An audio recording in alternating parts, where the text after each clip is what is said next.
सास के सलीके। श्वेता अभी सोफे पर बैठी किसी ख्याल में खोई हुई थी। तभी कविता ने उसे पुकारा।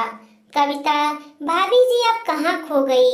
मैंने घर की सारी सफाई कर दी है। आप कहे तो आपके लिए चाय बना दूं। श्वेता, हाँ बढ़िया सी चाय बना दे और अपने लिए भी बना लेना।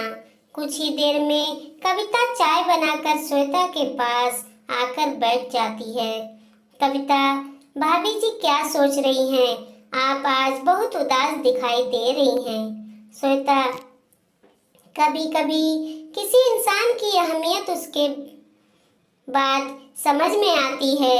माँ जी को गए अभी 2 महीने हुए हैं, उनके सामने मैं कितनी बेफिक्र थी।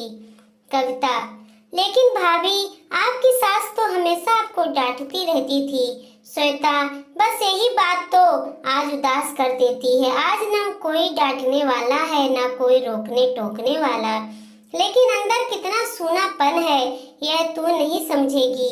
श्वेता ने अपनी सास के अंतिम समय में उनके पास बैठकर बिताए पलों को याद करते हुए कहा। श्वेता, तुझे पता है उन आखिरी पलों में माँ जी ने मुझसे क्या कहा? उन्होंने अपनी परवाह ना करते हुए मुझे अपना सब कुछ सौंपते हुए कहा, बेटी ये सब अब तुझे संभालना है।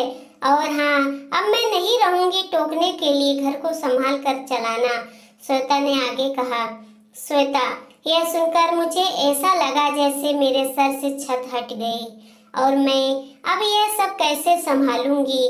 उस दिन से आज तक सब कुछ संभालने की कोशिश करती हूँ, लेकिन कुछ न छूट जाता है। यह कहकर श्वेता रोने लगी।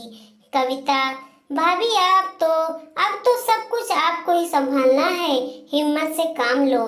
श्वेता, सुन तू घर का काम निपटा ले, मैं कुछ देर में आती हूँ। श्वेता घर से निकलकर ऑटो लेकर सीधा बैंक पहुँच जाती है। बैंक पहुँचकर वह लॉकर खोलने पहुँच जाती है। वहाँ पहुँचकर वह अपनी सारी ज्वेलरी को छू कर देखती है जो उसके पिता ने दी थी और जो अंतिम समय में उसकी सास ने दी थी। श्वेता ने उन्हें छूकर अपनी सास को पाने का एहसास करती है। जिस ज्वेलरी को एक बार पहनने के लिए अपनी सास से वह बार बार तकरार करती थी, आज वह हमेशा के लिए उसके पास है, लेकिन उसे वह ज्वेलरी फीकी लग रही है।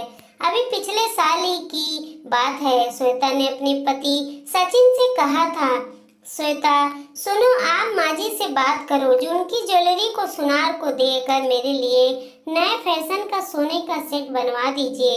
सचिन, श्वेता तुझे पता है माँ जी नहीं मानेंगी, वह हमारी पुश्तैनी ज्वेलरी है।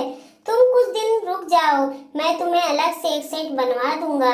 आज का दिन है। श्वेता के सामने लॉकर में वही पुश्तैनी सेट पड़ा था, लेकिन उसे देखकर नया सेट बनवाने के ख्याल से ही वह कांप जाती है। उसे लगा जैसे उसमें उसकी सास का आशीर्वाद शामिल है और अंतिम समय में कहे उसके शब्द, बेटी अब ये सब तुझे ही संभालना है। इन सब बातों को सोचकर उसकी आंखों में आंसू छलक गए। उसने एक बार सभी जेवरों पर हाथ फेरा जैसे उसके बहाने अपनी सास का आशीर्वाद पाना चाह रही थी। उसके बाद लॉकर बंद करके घर आ गई। शाम को सचिन जी घर आए तो श्वेता ने उन्हें सारी बात बताई। यह सुनकर सचिन जी ने कहा, सचिन सुनो, तुम्हें क्या लगता है मैं इस घर से चली गई नहीं, वे अपना एक अंश तुम्हारे दिल में छोड़ गई है।